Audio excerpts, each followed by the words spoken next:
Agora eu quero ver que desculpa que ela vai arrumar com essa barriga.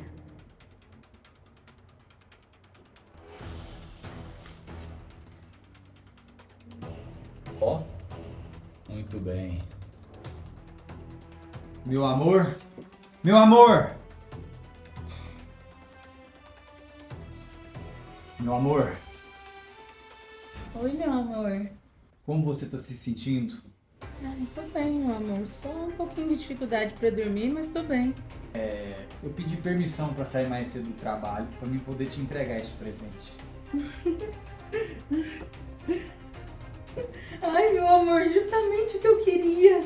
Ai, muito obrigada. Tem mais esse dinheirinho aqui, tá? Meu Deus, não pode ser.